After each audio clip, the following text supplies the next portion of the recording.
Michel Onfray, bonjour. Bonjour. On vous retrouve pour le deuxième volet de l'autre collaboration, votre ouvrage publié chez Plomb, consacré aux origines françaises de l'islamo-gauchisme. Aujourd'hui, l'islamo-gauchisme, pour les lecteurs moyens, c'est évidemment la stratégie mise en place par Jean-Luc Mélenchon et la France insoumise.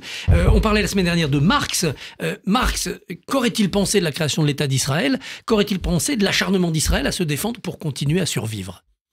Il aurait été probablement contre la création d'un État, lui qui voulait la suppression des États au nom d'une révolution universelle et planétaire. Il y a déjà un universalisme chez lui. Trotsky n'a rien inventé. Cette façon de croire qu'on doit pouvoir abolir totalement le capitalisme, d'abord parce que Hegel oblige, la dialectique fait que la paupérisation ne peut pas ne pas déboucher sur la révolution. C'était la thèse de Marx.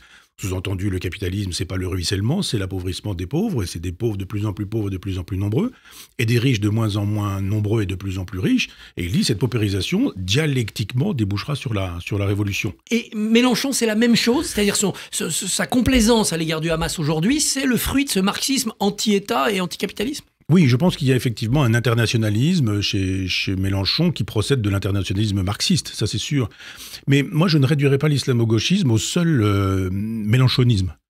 C'est-à-dire, je vais beaucoup plus loin. Je pense que quand Xavier Bertrand préfère voter le nouveau Front populaire contre un candidat de Marine Le Pen, eh bien, il souscrit à cette idéologie. C'est du calcul électoral à court terme, il n'y a pas oui, d'idéologie derrière. C'est quand même comme ça qu'Hitler a été mis au pouvoir, c'est-à-dire par des jeux de politique politicienne, et non pas parce que le peuple avait voté pour Hitler avec un suffrage universel direct, c'est parce que les partis ne se sont pas entendus, notamment les sociodémocrates et les communistes, que Hindenburg a nommé celui qui était un troisième choix, d'une certaine manière, et qui était Adolf Hitler.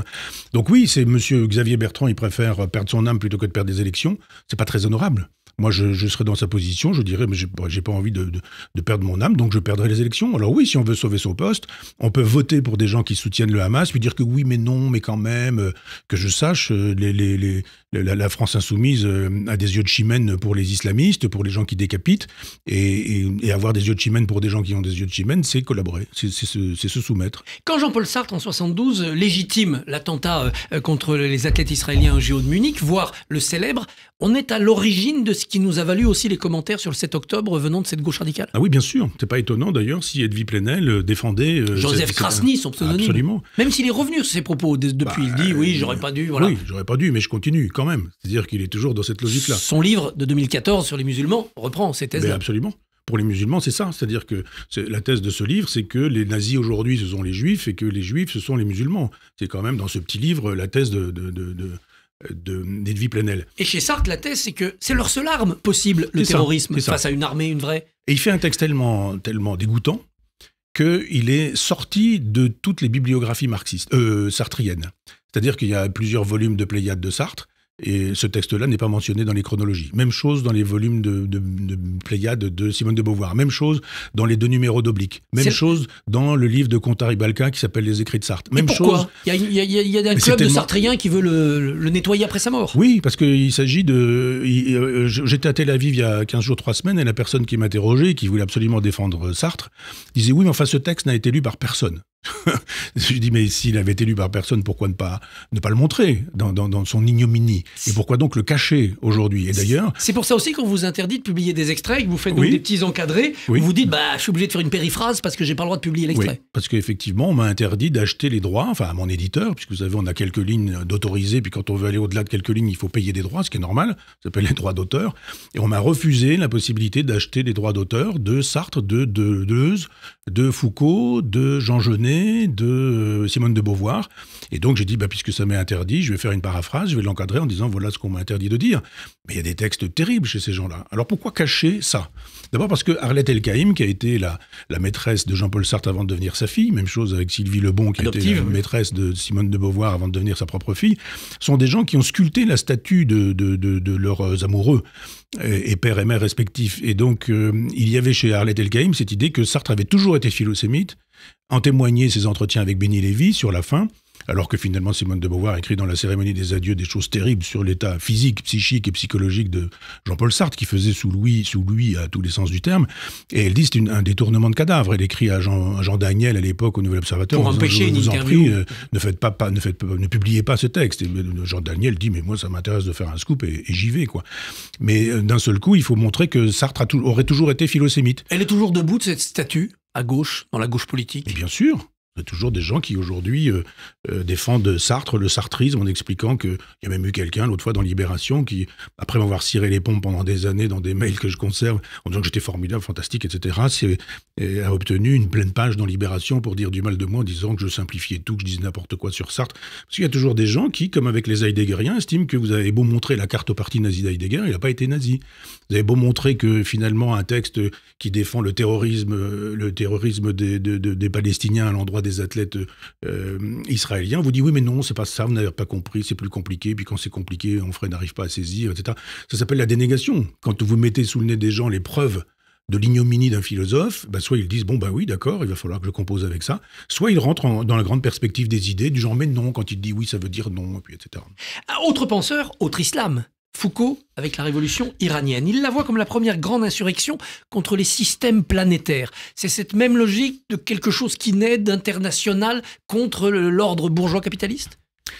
Oui, alors il y a chez Foucault, là encore, quelqu'un qui voit la vie dans les bibliothèques. J'ai lu récemment un texte qui venait de paraître sur des conférences qu'il a pu donner aux États-Unis. Il avait été invité par un ami homosexuel qui racontait un petit peu le trajet de Foucault. Et Foucault confie à ce garçon qu'il n'a jamais mis les pieds dans une prison. Et il écrit surveiller et punir. Quoi. Donc, voilà quelqu'un. Mais il est allé en Iran. Oui, alors sur l'Iran, c'est exactement la même chose. C'est-à-dire qu'il a lu des islamologues, il est arrivé en Iran, et puis il n'a pas vu le réel. Il a juste dit « Ah, le retour du spirituel, enfin, les idées reviennent avec de la spiritualité, etc. » J'ai juste envie de dire, mais monsieur Foucault, pour information, ça s'appelle la théocratie. Et la Révolution française a été faite pour abolir la théocratie. Donc si on décapite Louis XVI, c'est justement pour en finir avec la théocratie. Et là, vous trouveriez ça très bien. Vous n'avez pas lu le Coran, c'est pas possible. Tout l'antisémitisme qui se trouve dans le Coran, la misogynie, l'homophobie même. Et la dernière fois que je suis venu dans vos studios, j'ai rencontré un garçon, je ne vais pas dire qui il est, mais qui m'a fait savoir qu'il travaillait sur un sujet formidable et que de la bouche d'un diplomate, il savait que Foucault lui avait dit « Oui, je me suis trompé », mais qu'il ne l'a jamais dit. Ouais. C'est-à-dire qu'il s'est trompé, et plutôt que de dire « je me suis trompé », il y avait une femme d'ailleurs qui avait écrit une très belle lettre dans le Nouvel Observateur en disant « mais monsieur Foucault, vous dites un peu n'importe quoi ». Il l'avait méprisé en disant « bon, vous n'êtes pas intellectuel, vous n'avez rien compris, ce que j'ai écrit est trop compliqué probablement pour vous, vous dites des bêtises, etc. » En même temps, il disait à un diplomate « je me suis trompé ». Il s'est trompé parce qu'il pensait que ce gouvernement, enfin que cette action religieuse ne voulait pas passer au gouvernement politique. Est-ce qu'aujourd'hui, les partisans de l'islamo-gauchisme commettent la même erreur? Vous parlez avec Elifi, ils vous disent « oui, on va s'appuyer sur l'islam politique ». Puis une fois qu'on aura gagné, évidemment, il y aura la laïcité, il n'y aura pas les barbus au pouvoir. Je ne pense pas qu'ils le disent. Je ne pense pas qu'ils le disent. Simplement, si vous leur dites, faisons un petit exercice très pratique. Une Gay Pride, par exemple, à Gaza. Organiser une Gay Pride à Gaza, qu'on voit un peu ce que ça va donner. Et ben, ça n'aura pas lieu. La Gay Pride à Gaza, demandez aux homosexuels de Gaza quel est leur quotidien. Et puis demander à Gaza à des Palestiniens qui sont laïcs, et qui ne défendent pas le Hamas, ce qu'il en est de la vie à Gaza, ils vont pas défendre. On a vu quelques images récemment fort heureuses et fort belles de Palestiniens descendant dans la rue en disant pas en notre nom, non au Hamas, etc. Enfin, qui voulaient sortir de cette logique antisémite. Si vous dites ça aujourd'hui à des gens de la France insoumise, ils vous disent de toute façon, on a besoin de transformer le prolétariat. Jadis, Marx nous a dit la révolution, elle se fera par la vertu de la dialectique hegelienne. Mais si on peut avoir une avant-garde éclairée du prolétariat qui soit le bras armé de la révolution, ce sera formidable. Ce prolétariat n'existe plus en tant que tel. De sorte qu'on a remplacé le prolétariat de jadis, le prolétaire, des usines, sûrement pas le campagnard. Par le beurre humilié des banlieues de l'islam. Voilà, par l'espèce de néo-féminisme radical, par les LGBT+, par les décolonialistes, par les mécontents, par les ressentimenteux, enfin en disant, voilà, tout ça fait un peuple de substitution. Et après, ces gens pensent que quand le régime serait tombé, de fait, on se séparerait de ces gens-là. À l'évidence, tous les gens qui ont fait la Révolution se sont trouvés décapités par les compagnons de la veille. On sait ce qui s'est passé avec Robespierre, jusqu'à ce que Robespierre lui-même à Thermidor, voilà. Ça, c'est pour la partie révolution, mais il y a une autre partie mise en œuvre par l'islamo-gauchisme. Vous le citez d'ailleurs dans le chapitre consacré à Badiou, c'est le renversement de la Shoah contre les Juifs. Oui. Ça, c'est fondamental dans l'islamo-gauchisme. Oui, moi j'ai regardé les libérations des otages sur I24 et il y avait des mises en scène incroyables, notamment des espèces de grandes pancartes derrière les otages qu'on maltraitait, qu'on torturait d'une certaine manière psychologiquement, et ils parlaient, les gens du Hamas, du nazisme sioniste. C'est-à-dire qu'ils sont dans cette rhétorique les nazis ne sont pas gentils, et les nazis, ce sont les sionistes. Nous, on est les gentils puisqu'on est les juifs. Et ça marche, cette espèce d'inversion de valeur, puisqu'on en a parlé tout à l'heure, ou dans une autre occasion, mais Edwy Plenel fait partie de ces gens qui inversent les perspectives, et un tas de jeunes qui sont fabriqués à TikTok, qui sont sans culture, les palestinistes d'aujourd'hui, je dirais, les gamins qui ont 20 ans et qui mordent à ce genre de trucs. Alors évidemment, la Shoah, c'est pas bien, mais il y a un génocide à Gaza. Comment on peut lutter contre ça? Faut rappeler l'histoire, bien sûr, mais comment lutter contre ça? Ça marche pas, l'histoire. Quand vous êtes dans des logiques de croyance, l'histoire ne marche jamais. C'est-à-dire, vous pourriez très bien dire, vous savez, on a eu à un moment donné, Israël a dit aux Palestiniens, quittez cette partie de la bande de Gaza, nous allons bombarder. Ils ont quitté. Puis à un moment donné, ils ont dit, vous pouvez revenir. Et ils sont revenus. Et on a vu des images, je sais pas, de drones probablement, où on voit les Palestiniens qui reviennent en Palestine.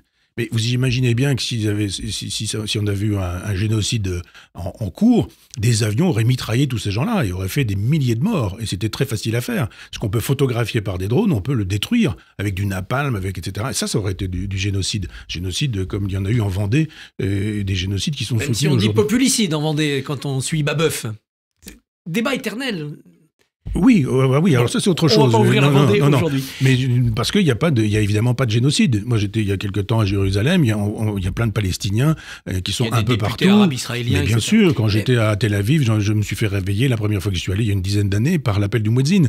Donc le génocide dans ces cas-là, je suis allé à Hébron à une époque. Il y avait le drapeau palestinien, puis de l'autre côté il y avait le drapeau israélien. Je suis pas sûr qu'en 43, dans une rue française, on aurait pu avoir le drapeau nazi, puis de l'autre côté le drapeau bleu blanc rouge avec la croix de Lorraine.